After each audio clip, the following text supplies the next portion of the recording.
Karnak Temple, located in Luxor, Egypt, is a magnificent ancient temple complex that dates back over 4,000 years. It is one of the largest religious sites in the world and is dedicated to the god Amun-Re. As I walk through the massive stone columns and towering obelisks, I am in awe of the sheer size and grandeur of this ancient site. The temple was built over a period of 2,000 years by various pharaohs, each adding their own unique touch to the complex. The most famous feature of Karnak Temple is the Hypostyle Hall, a vast hall with 134 massive columns, some reaching over 70 feet in height. The columns are intricately carved with hieroglyphics and images of gods and pharaohs, telling the stories of ancient Egypt. As I explore the temple complex, I am struck by the precision and skill of the ancient builders. The massive stone blocks used to construct the temple were quarried from miles away and transported to the site using only manpower and simple tools. The fact that these structures have stood for thousands of years is a testament to the ingenuity and craftsmanship of the ancient Egyptians. One of the most impressive features of Karnak Temple is the Avenue of Sphinxes, a long avenue lined with sphinx statues that once connected Karnak Temple to the Luxor Temple over a mile away. Walking down this avenue, I can imagine what it must have been like in ancient times, with processions of priests and pharaohs making their way between the two temples. As I stand in front of the massive obelisks that flank the entrance to the temple, I am struck by their sheer size and beauty. These towering monuments were carved from a single piece of granite and decorated with intricate hieroglyphics and images. The obelisks were believed to be a symbol of the sun god Re and were erected to honor the gods and commemorate important events in the pharaoh's reign. Karnak Temple was not only a religious site, but also a center of political and economic power in ancient Egypt. The temple complex housed workshops, granaries, and administrative buildings, as well as housing for priests and officials. The temple was also a place of pilgrimage for ancient Egyptians, who would come from all over the country to worship and make offerings to the gods. As I make my way through the temple complex, I am struck by the sense of history and mystery that surrounds Karnak Temple. The ancient Egyptians believed that the temple was a place where the gods dwelled, and that by worshipping and making offerings here, they could ensure their favor and protection. Standing in the shadow of these ancient monuments, I can't help but feel a sense of awe and wonder at the incredible achievements of this ancient civilization. Site history and significance. The Karnak Temple complex at Luxor developed over more than 1,000 years, principally between the 12th and 20th dynasties. It was, at its peak, the largest and most important religious complex in ancient Egypt. The most significant structure and the largest religious building ever built is the Temple of Amun-Re, considered to be where that god lived on earth with his wife, Mut and Khonsu, who also have temples at the site. The Temple of Amun-Re is particularly famous for the vast hypostyle hall constructed during the reign of Seti I. After Memphis became the new dynastic capital, many of Luxor's temples declined in importance.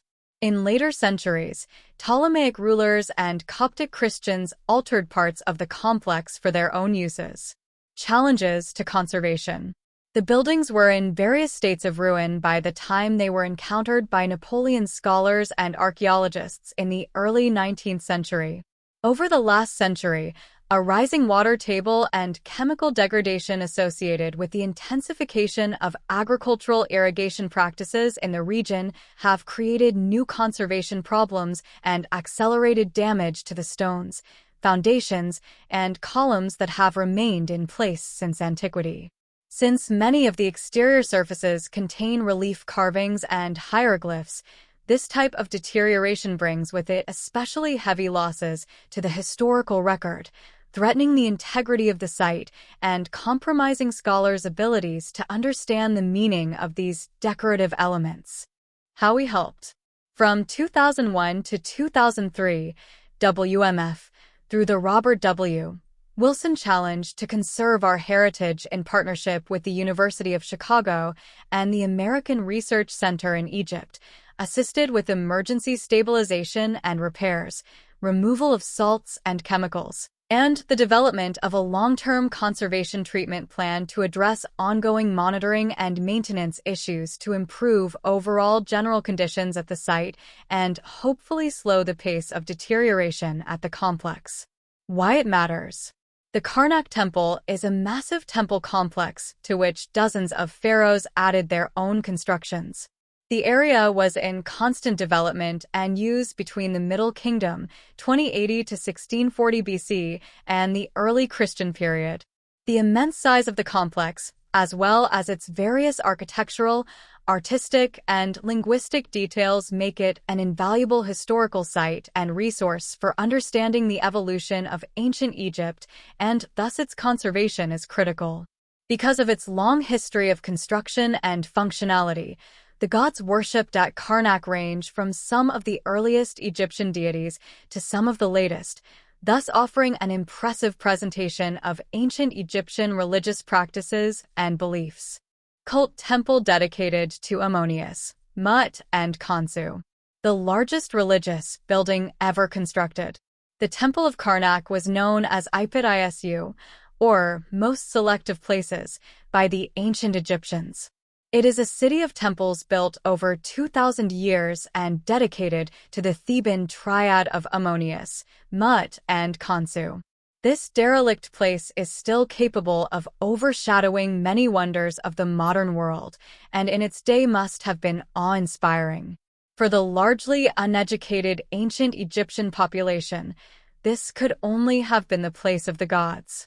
It is the largest religious building ever made, covering about 200 acres, 1.5 kilometers by 0.8 kilometers, and was a place of pilgrimage for nearly 2,000 years.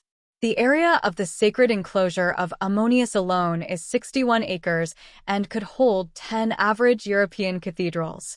The Great Temple at the heart of Karnak is so big that St. Peter's, Milan, and Notre Dame Cathedrals would fit within its walls. The hypostyle hall, at 54,000 square feet, 16,459 meters, and featuring 134 columns, is still the largest room of any religious building in the world. In addition to the main sanctuary, there are several smaller temples and a vast sacred lake, 423 feet by 252 feet, 129 by 77 meters. The sacred barges of the Theban triad once floated on the lake during the annual Opet festival. The lake was surrounded by storerooms and living quarters for the priests, along with an aviary for aquatic birds. Second pylon entrance intro the hypostyle hall. In the foreground is the remaining column of the kiosk of Taraka. The Egyptians believed that towards the end of annual agricultural cycle the gods and the earth became exhausted and required a fresh input of energy from the chaotic energy of the cosmos. To accomplish this magical regeneration, the Opet festival was held yearly at Karnak and Luxor. It lasted for 27 days and was also a celebration of the link between Pharaoh and the god Amun-Re. The procession began at Karnak and ended at Luxor Temple, 1.5 miles, 2.4 kilometers, to the south. The statue of the god Amun-Re was bathed with holy water, dressed in fine linen, and adorned in gold and silver jewelry. The priests then placed the god in a shrine and onto the ceremonial bark supported by poles for carrying. Pharaoh emerged from the temple, his priests carrying the bark on their shoulders, and together they moved into the crowded streets. A troop of Nubian soldiers serving as guards beat their drums, and musicians accompanied the priests in song as incense filled the air. At Luxor, Pharaoh and his priests entered the temple and ceremonies were performed to regenerate Amun-Re, recreate the cosmos, and transfer Amun-Re's power to Pharaoh. When he finally emerged from the temple sanctuary, The vast crowds cheered him and celebrated the guaranteed fertility of the earth and the expectation of abundant harvests. During the festival, the people were given over 11,000 loaves of bread and more than 385 jars of beer, and some were allowed into the temple to ask questions of the god. The priests spoke the answers through a concealed window high up in the wall, or from inside hollow statues.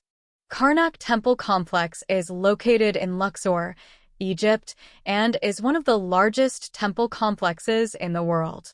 It dates back over 3,000 years and was primarily dedicated to the worship of Amun-Re, the king of the gods in ancient Egyptian mythology. History and construction. The construction of Karnak spanned several pharaohs' reigns, starting in the Middle Kingdom and reaching its peak during the New Kingdom. It was continually expanded and modified over a period of about 2,000 years, resulting in a vast complex of temples, chapels, pylons, and others. The complex is divided into several precincts, with the most significant being. Some of the notable features of Karnak include the hypostyle hall, a vast hall with 134 columns, each intricately carved with hieroglyphs and depictions of gods and pharaohs. The obelisks, particularly the pair of obelisks of Hatshepsut, are also famous for their size and craftsmanship. Karnak was not just a religious center but also a political one, where pharaohs showcased their devotion to the gods and their power. The complex played a crucial role in the religious and ceremonial life of ancient Egypt. Today, Karnak Temple is a UNESCO World Heritage Site and a major tourist attraction in Egypt, drawing visitors from around the world who come to marvel at its grandeur and historical significance.